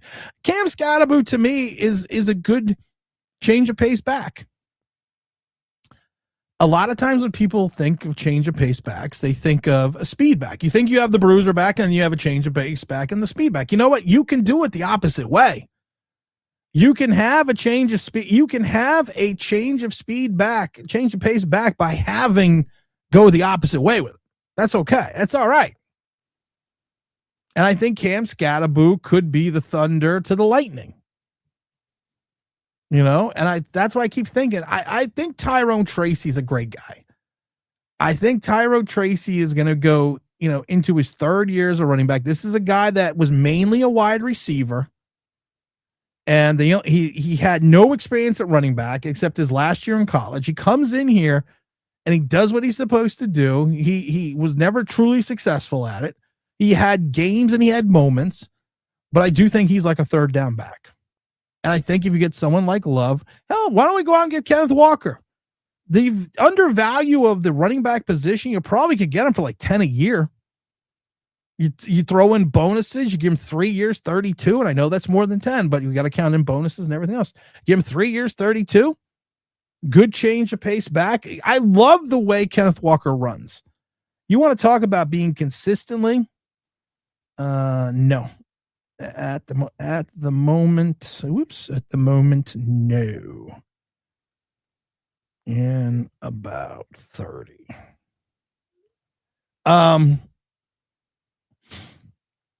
Way Kenneth Walker runs. I love the way Kenneth Walker runs. I love the patience in his style to run. I think that is truly awesome. That he sits there and he patiently waits and he picks his spots and he picks the hole. That's what she said. And then he attacks it. That's what she said. And I think that's what you want to see in a running back. But like I said, we're not gonna even with the cap going up like 30 million, we only got like 6 million now. You can probably clear a good amount. And everyone has to remember, just because you clear guys out, like I said, I love the guy that we gave the stupid Twitter post to, because his thought process was, I can cut all these guys and then I'm going to have like $30 million in cap space. I mean, $100 million in cap space. And I kept trying to explain to the motherfucker, you cut 20 guys. It's a 53-man roster. You got to bring 20 guys back. I know it's crazy. Skyline says Sander was a Pro Bowl quarterback this year. He clearly picked the wrong guy. I agree with you, Joe. Dylan says people forget that out of Tampa would run away with it had he not get injured. Yes, you're right. He almost had 1,000 yards in the first half of the year. You're right, 100%. Nice player who always brings energy, not a bell cow. Who love or I'm so far behind on the chat. Tim, Tim, what you just said is true. Tyler Sloth. Yes, I call him this. I know it's Chuck, but he does run like a sloth. One that with less talent than Dart, who threw the same hospital balls low and more talent. I agree. This draft is pretty heavy on the O-line. I like the O-line on this draft. I do like positions on this draft. I'm still debating whether I want to go to the combine. I have an opportunity to go to the combine, and I'm thinking about going. And then it was funny though, because I was laughing because when the opportunity came up, I was like, oh, well, it's in Lucas Oil Stadium, because I forgot. And I was like, that's got it. Lucas Oil, that's in Texas. And I'm talking to James Williams, and I'm thinking to myself, no, that's in fucking Indiana. That's in fucking Indiana. Who the fuck wants to go to Indianapolis in February? I mean, I didn't fucking lose a bet that I'm going, but so I'm still thinking about it. But there are a lot of guys in this draft that I do like. There are a couple guards that we've talked about that I like in this draft, and there's some guards that that I think that can really be something different. I like Francis out of Miami. I wouldn't be upset with him, but I think him and Fano are 1A, 1B. I've already said before, I don't have a problem with the kid Proctor out of Alabama, but I know a lot of people do have a problem with Proctor out of Alabama because of certain reasons. But I do think positionally, I don't think this is a stellar draft in regards to getting a guy that's going to be a star. What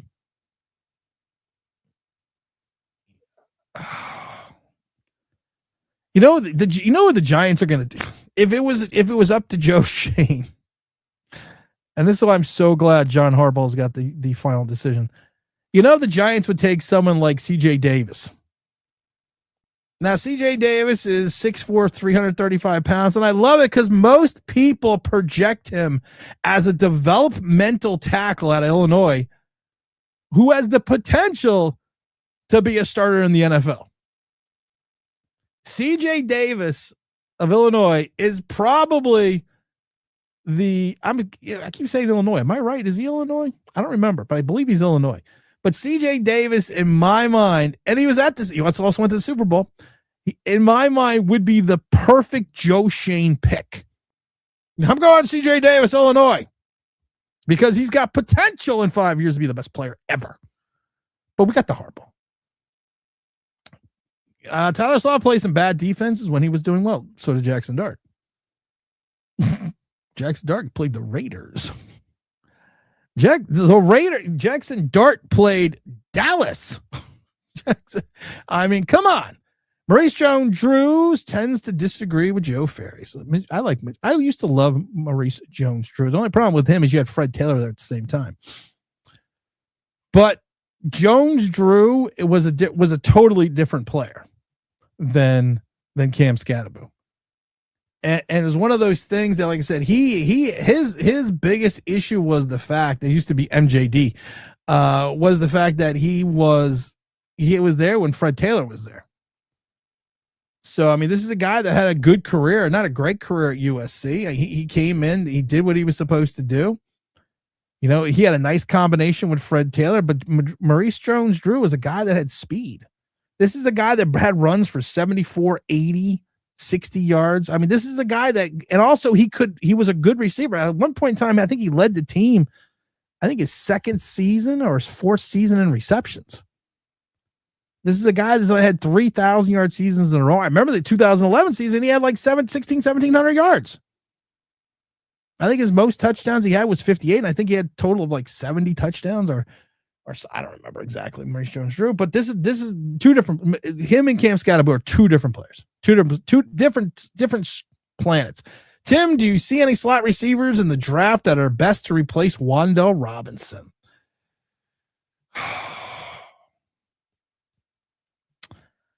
I knew that question was going to come up. Why did I know that? Because if we don't take a wide receiver, if you don't take Tate, if you don't grab Tyson, like I said, Tyson scares the bejesus out of me because I do think him and Tate are like 1A, 1B, but it's the injury factor of the Tyson that kind of freaks me out a little bit. So, I mean, if you're going to go that way, I would probably take Tate. I like out of Texas A&M is that KC Concepcion. You know, I think he is a guy that is you know, he's kind of Wan'Dale Robinson-esque, but at 5'11", so which means he's probably gonna be like more like 5'9". But he's got more speed, he's got more ability. He's got a little bit of the oopsies, he's got a little bit of the drops. But he's a guy that, like I said, he's going to have problems with some press cover corners, but I'm going to put him in the slot, so I don't really care. But I think he would be a nice fit for the Giants later in the draft. You know, if the Giants, not in the slot, but if the Giants could grab Lane out of USC, Lane is that prototypical 6'4", you know, 200-pound wide receiver. He's that wide receiver you want. I also like Fields. He's another big target out of Notre Dame. Fields he's another big. Fields is another go up and get it 6'4", 220-pound receiver that we haven't had in a while. Now, I think a lot of people with Fields are going to say, and this is why Fields would never be a Joe Shane pick. The ceiling for Fields is probably not as high as other players in the draft, but I think he would be a pro-ready wide receiver to come in and be a third guy. Oh, don't. Oh my God! I hope James left. Tyler Slav would be Vanilla Vic 2.0. I don't listen to men with hyphenated last names. That's actually pretty funny. Big Bad Joe. What do we got here? How many likes? 40 likes. 40 likes. That's it. This is a 50 show, guys. The narrative, the media just want clicks and narratives. You trust them. I don't trust anybody. Oh man, Cleveland would be the perennial champions if they had a GM. If I only had a brain. Didn't Cleveland have Ozzie Newsome Jr. at one point in time? Let's see. Channels on the inner gym channel. Our inner Jim Fouls will push all the chips to the middle of the table. Select 5. Jordan, I can't. I was thinking about it.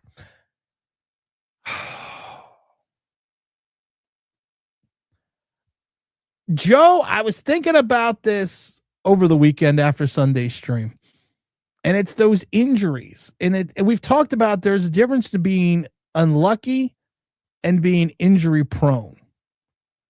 I think this guy, Tyson, is injury prone. I don't think he's unlucky. Now, Tate dealt with an injury at the end of the season as well, but I think Tyson's injury prone. And I can't bring in a wide receiver that I think is going to fail this team when he's going to have to be that number 2 guy alongside Malik Neighbors. But I will do it. I'm raising the stakes right now. This is a poker game. I'm shoving my chips to the middle of the table. I'm raising the ante. Anybody wants in, get in. Anybody wants out, can get out. Boom. Professionalism. What about Vrabel? Really blame the loss on bad boy? Yeah, he really did. He's such an idiot. And I think he's also somewhat of a racist, but I'm not going to get into that. Nobody wants Tibbs. Yep, nobody does. If I only had a brain. Who is in the worst shape, Ray Hanley or Gerard Mayo? Well, I'm going to say Ray Hanley because he died. I'm not trying to be mean, but I think, and Gerard Mayo is pretty beefy and pretty cut. The coaches will do with fixing that back end of our defensive secondary. All the players and the pros have talent and can play. The same can't be said for our coaching. The staff will make them better. Here's my thing, though. You can't teach speed. You can't teach instinct. I said this before a million times. I played football, but my passion has always been basketball. And I loved playing, and I was good. I excelled at basketball, except for the fact that my skill set did not make sense for my body. I was a 6'1" center power forward. I could get you 20 and 20. And I remember I've told the story before. We had a guy on our team that was being recruited by Purdue.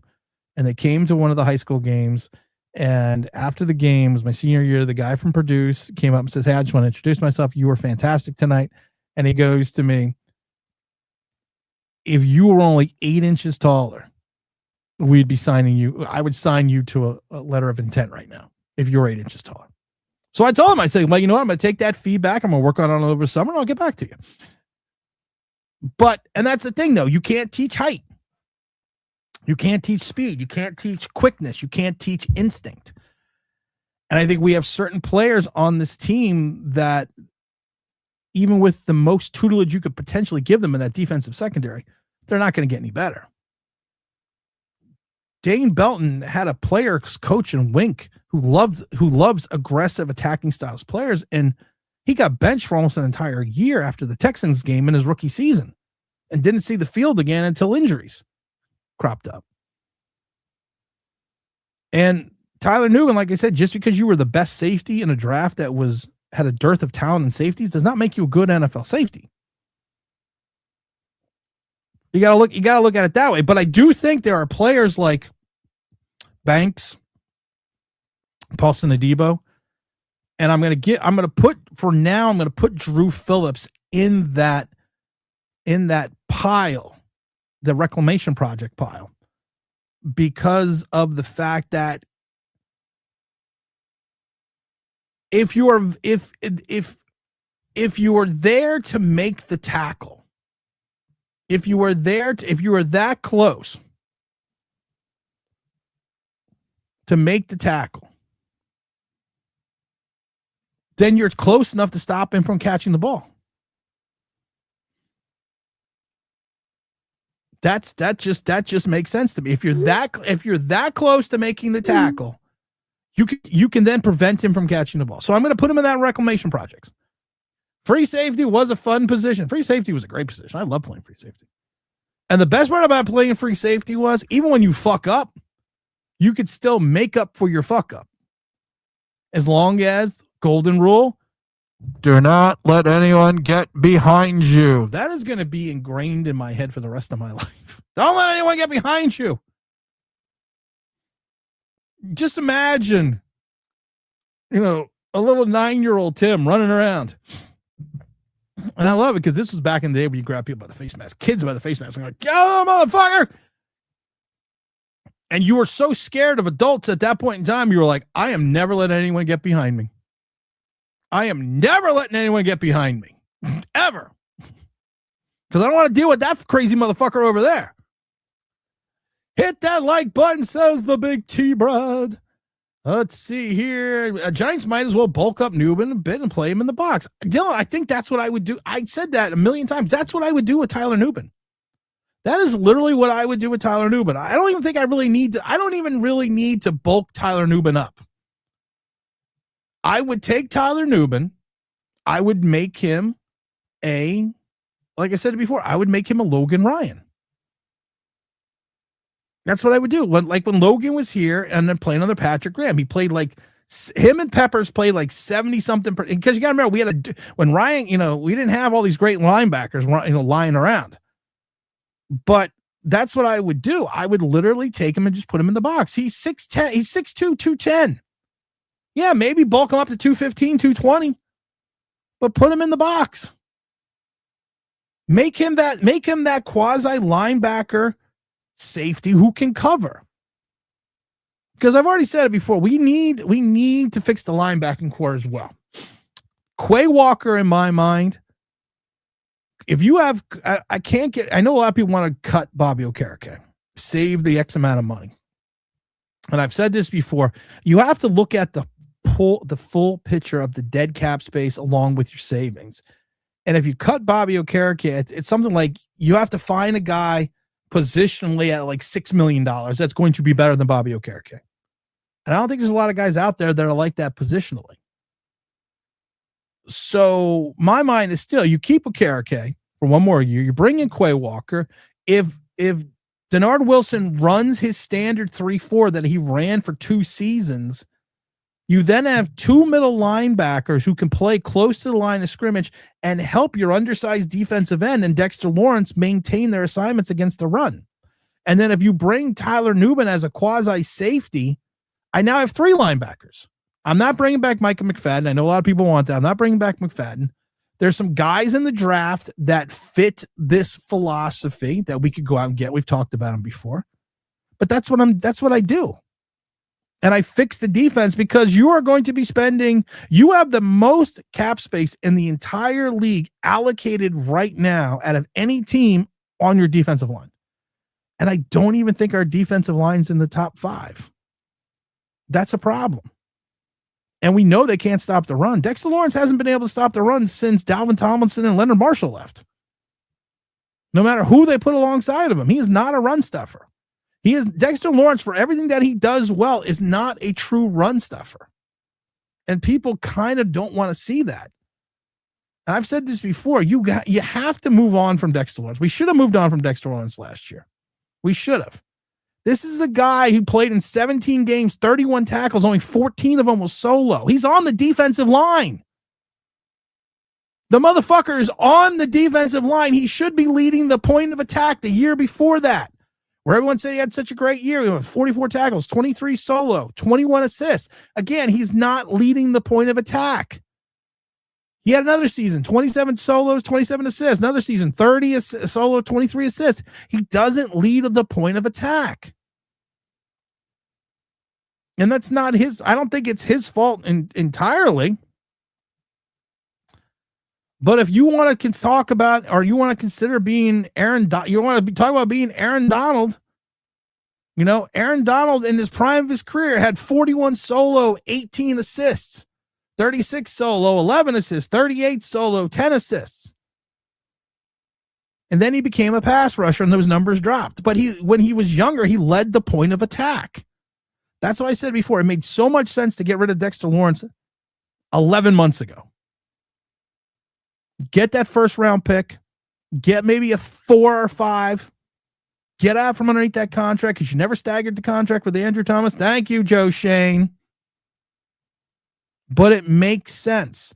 We are going to have to do things. Joe Shane is going to have to do things. Not even Joe Shane. John Harbaugh is going to have to do things that certain Giant fans aren't going to like.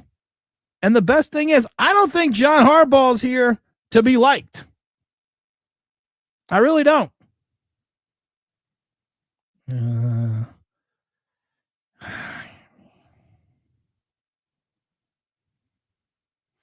I don't think he's here to be liked. I think he's here to win games. I've said this before. John Harbaugh to me is here for the legacy. After what happened in Baltimore, he was a smidgen away from becoming a true Hall of Fame coach. Then the wheels fell off the bus in Baltimore. This is going to secure his legacy, John Harbaugh, into becoming a Hall of Fame coach.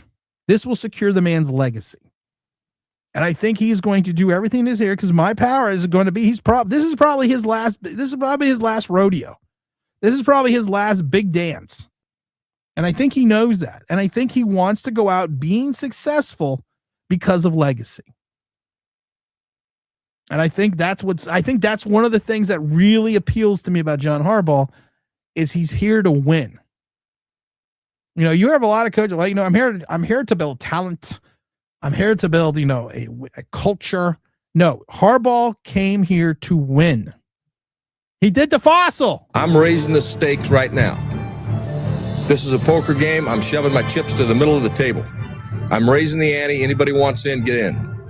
Anybody wants out, can get out.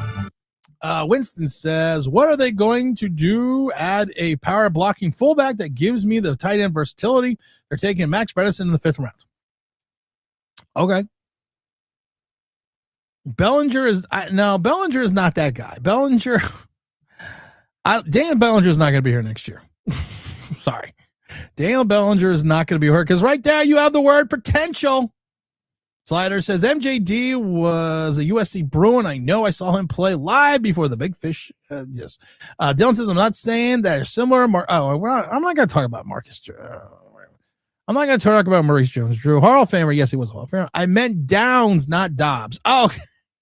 It's like I wouldn't mind taking Romeo Dobbs. If you can't get a wide receiver, I would take Romeo Dobbs. The Guardian helmet I hate. I really would like to see the physical science about banging your head against the wall when you put a pillow on your head. I don't think it's going to be much of a difference. I've said it before. I've had 11 known concussions and I'm fine.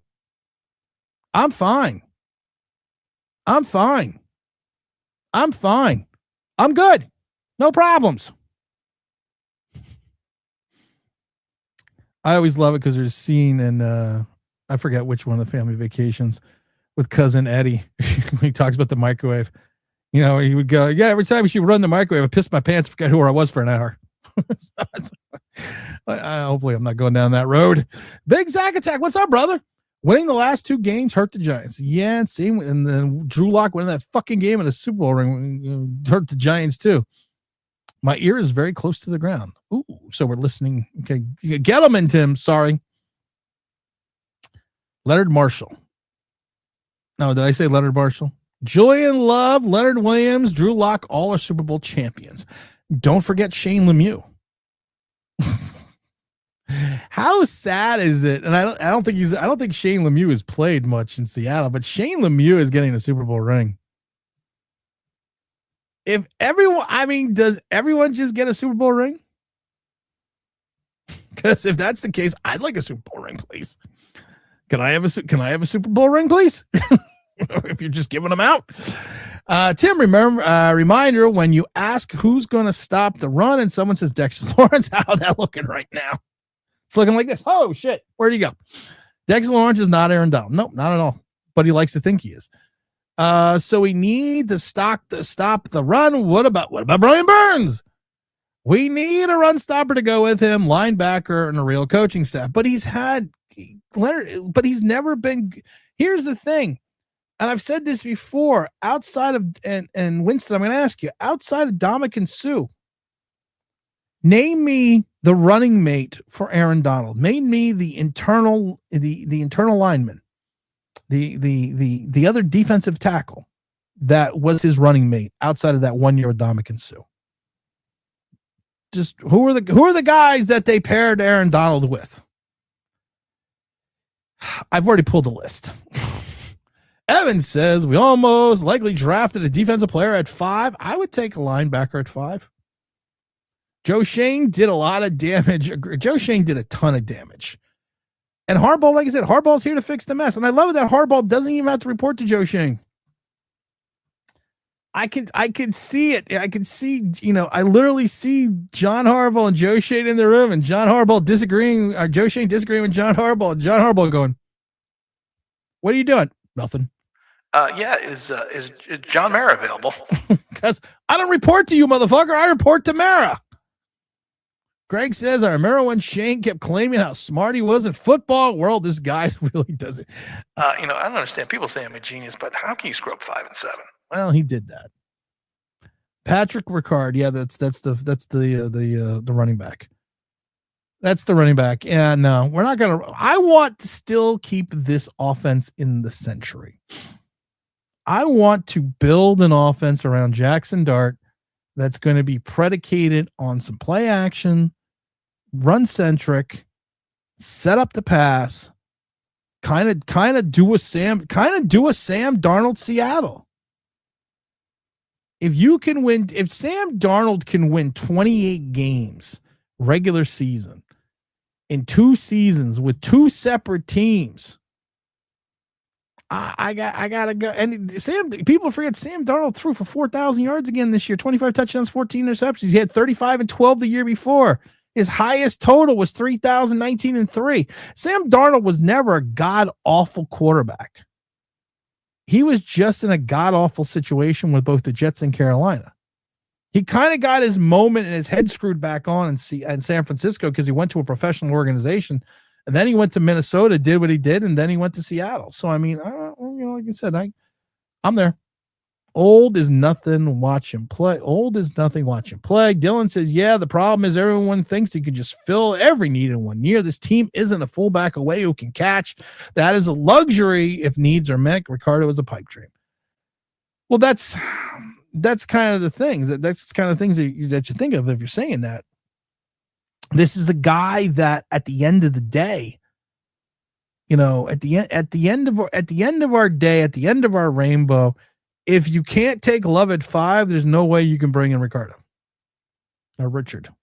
I'm thinking Ricardo Montalban. I don't know why. Leonard Williams. King of the almost sack. Dominican Sued played 1 year with Donald. Yeah, that was Super Bowl year. I didn't know that. That's why we're here, brother. That's why we're here. I understand the question. Listen. I understand the question. I just don't have a fucking answer. You know what I don't have an answer to? Why we're not at 50 likes. That just disgusts me. Everyone wants a tantrum. You want the I'm not at 50 likes tantrum? It's not going to be pretty. I honestly don't have a tantrum in me right now. I really don't. We don't hit 50 likes. Well, then you know what? Then I don't know. I got nothing. I'd like to tell you I got something, but I got nothing. We don't hit 50 likes. Something bad could happen. We don't hit 50 likes. Yeah, something bad will happen. There we go. It's like a chain letter. Dylan says, if we release Bellinger, so be it. They need to replace him with someone who could get the job done. That's the whole thing. And I love the rest of your comment, but I don't need to read the rest of your comment. Dylan just summed it up so succinctly. You got to release these guys to get the job done. Because we need players to come in here and do their jobs, to do the jobs that they are hired to do as NFL professionals. And the problem is, if you can't get the job done, I don't want to sit there like we've always done and say, hey, listen, you know what? He could get better. And then we always wait 3 years later. Then we waive the guy, then he gets better somewhere else. Big Greg says, I heard we're actually having a fullback this year. Well, I would, like I said, can Maurice Carthon still play? Mr. Rodriguez says the ghost he saw was holding the ring that couldn't focus. I laughed though because I said to James, I was texting James Williams during the game, and there was a couple plays towards the end of the half. I even texted James. I said, I think Sam's seeing ghosts again. I said, I'm not sure that's gonna work out for the Darnold. I think he's seeing some ghosts. And then you know what? It's not like he had a great Super Bowl. I think he just had more of and it was more in the second half. He had more of an efficient Super Bowl. And I think that's the way we got to look at Sam Darnold. And we got to give him all the credit in the world. Like I said, he did something that no quarterback outside in that draft, included Josh Allen and a bunch of other people, that have done yet. This is a guy this is what people don't get, that people are like, well, yeah, Sam Darnold was 19 for 38 for 202. He completed his average of perception was 5.3 yards. Without Kenneth Walker, without that defense, we're talking a different story. I'm glad that Byron Murphy got his ring, because Byron Murphy is a guy that I wanted the Giants to get in free agency 2 years ago. And Devin Witherspoon is still running with that Daniel Jones pass. So, I mean, like I said, you got guys on that team that, they showed up. They showed up. They did what they needed to do. It wasn't a Sam Darnold win. It was a team win led by Kenneth Walker. And we got to kind of leave it there. Right, man. I know I'm right. Everyone who leaves the Giants and Jets wins Super Bowls next year. Sam Darnold, Mr. Perry, we're just having fun today, aren't we? Sam Darnold went from seeing draft bust to seeing ghost to a Super Bowl winner. How do Jet fans like that now? Wow. If the other kid from the Jets starts doing well, then the Jets are cursed. I mean, if what's his name? What's the other kid they drafted after Sam Darnold? Because if he all of a sudden starts playing well, then it's This place is cursed. Then the whole Meadowlands is cursed. We just got to get out. We have to then tear down MetLife and rebuild the Meadowlands because the whole motherfucking thing is cursed. Because that's the only thing that is truly the only thing I can think of. There is. You know what? Do I have it? No, I don't have. I took it down. I used to have a picture of the old Meadowlands. I was gonna play it. Oh wait, do I still have it? What is this one? What is this one? No, that's MetLife. The building's cursed. We went from getting all these to not. You know what I'm feeling like is coming on though? That phrase. Oh, yeah. The only best place to go if you're looking to get your poppycocked, of course, is Poppycockers, led by the venerable Donner. If you're looking for that good time on the West End, there's no better place to go than Poppycockers. Go get your poppycock. Oh, okay. Going back to win the Super Bowl. Sorry, I haven't done poppycockers in a while.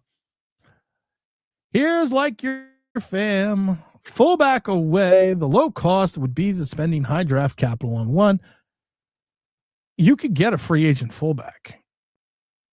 Yeah, I mean, what the fuck is that kid's name? Zach Wilson. Thank you. Oh, dear Lord. Thank you. It's like Zach fucking Wilson. Zach Wilson's his name. Thank you. I was losing my fucking mind. Super Bowl was garbage. When Mrs. Online Big Blue and I are sitting and we're watching the Super Bowl and I'm texting people and people are calling and it's like the third quarter. It's like, I'm going to say third quarter. And Mrs. Online Big Blue goes to me and says, and Mrs. Online Big Blue likes football. She watches football with me. She goes to games with me. She loves basketball now. We have this affection for basketball now. Or she technically does. I've always had it. She goes to me, this game is kind of boring. It's like, you're not wrong. It's like, you're not wrong. You're kind of 100% right. She goes, there's not much going on. And then I'm texting James and a bunch of other people, and they're like, I like defense, but this is just kind of like, I don't know. This game is just kind of boring. And I think that was the general consensus. We're 2 likes away from 50. What do I have to do to get 50 likes? I got 6 minutes. I still got 85 people watching. What do I got to do to get 50 likes? What do I have to do? Just when I'm out, they pull me back in. I got my big boy pants on. Should we play Dom? Draft, baby. Yeah. I cannot wait for the NFL draft. Combine's at the end of this month. We are 6 weeks away from the start of free agency. Then we head into the NFL draft. Where is the NFL draft? I think I'm going to go to the NFL draft. Where is it? Better not be someplace that sucks. Like Indianapolis. NFL draft. Where? NFL draft. Where is it? Is it in Pittsburgh? It's in Pittsburgh. Okay.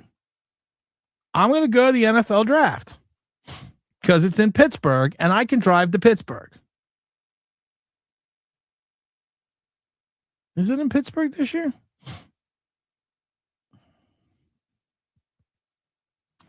Yeah, it looks like it is in Pittsburgh this year. April 23rd to April 25th. How do I get tickets? I could just ask the Mighty Believe. I could do that. I could do that too. I think I'm going to go to the draft. Okay, we'll go to the draft. Or should I go to the draft party? That's the question. Should I go to the giant draft party and celebrate with all of my fans, both of them? Oh, fill this out to reg. All right, we'll fill this out. Okay, everyone just be quiet. I'm filling out my thing for the NFL draft. Oh my God. I know. It's the professionalism, guys. I don't want to lie. It's the professionalism that you see here. And you're like, oh my God, they're so professional here. Okay, I fill that out. Select my team. What team should I select? Okay, clicking that, you'll get access to tickets. Hit submit. And what do we got here? What happened? I think that worked. Okay, I submitted. Okay, we're going to the NFL draft. Oh, but I haven't decided. Should I go to the draft party? Should we? Okay, here's the thing. Oh, we're at 52 likes. If I hit, all right. Here's my thought process. Giant draft party, better move. Pittsburgh got off. I don't live that far away from Pittsburgh. I live like 3-4 hours. Hey, Tim, I might consider moving to Georgia this year, but still undecided. I want to move to Georgia. And I'm not going to tell you where I want to move to Georgia because I don't want you moving near me. And joking. Not really. No, I'm just joking. Woodstock, Georgia is really nice. Almost moved there. I was building a house there. And then things changed and I had jobs changed and things, and we got away from there. But that's actually really nice. And it's like 45 minutes away. But here's what I think we're going to do. I am moving back to Miami. I walked outside the other day again, and I walked out, and I love it because I walked outside and I got like 2 feet out the door and I said, nope. When I turned my back around and closed the door, my wife said, I thought you were going out. I said, yeah, so did I. Let's see. I'm in PA, but I have no way I'm going to Pittsburgh. I'm in PA too, brother. Let's see. Draft party might be amongst your people. Amongst the people. Giant draft. All right, this is what I'm going to do. If we're at 55 likes, I got a plan. And we did this the last couple years, and I think I'm going to do it again. We're not at 55 likes. So I'm not doing it. Screw you guys. I'm going home. I am going to do what we did last year. We are going to go to the draft party at MetLife. And once again, I will take, depending on the number of tickets they give us this year, I will take 2 to 3 subscribers or followers or whatever people, and I will take you guys to the draft. And you will get to hang out on the field and we'll watch the draft. We'll also go into the giant. You get to hang out on the field. You go to the giant locker room. We'll do all that fun stuff. And I'll do it again this year because this year it might actually, like I said, I might not be back next year. Lord knows, or depending, I might not be back. And it has nothing to do with the Giants. It's just, sometimes you want to do other things, but I promised I would come back. So I'm I'm a man of my word, but I think we'll do a draft thing again. We'll do what we did the last couple of years. The last couple of years, we have called the Giants draft from the Giant locker room. So when their pick comes up, we call the draft. So I think I'll do it again. We'll take a minimum of 2 people who follow the show. It could be on X, it could be on Instagram, could be wherever broadcasting. Chris for the Love of MMA went 1 year. Big El Gigante went 1 year.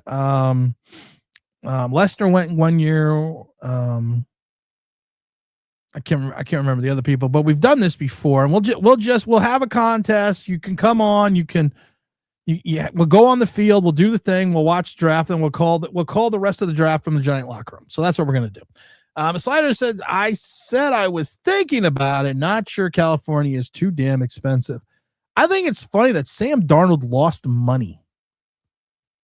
because the entertainer tax and performer tax, it's called in California, and everything else. So he actually lost money by playing the Super Bowl in California. He actually owed California. He won $176,000 and somehow owed California money. I don't know, Slider Man. I would leave. Big T Brad says draft party better. T, are you going to come? If we do this, are you going to show up? All right, guys. It is now 5:01. We're at 53 likes. We had a good stream today. I appreciate everyone that hung out. There's not a lot of stuff. There's not a lot of stuff to talk about, but I got a lot of shows coming up.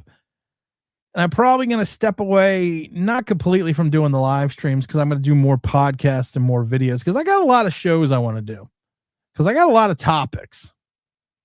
And I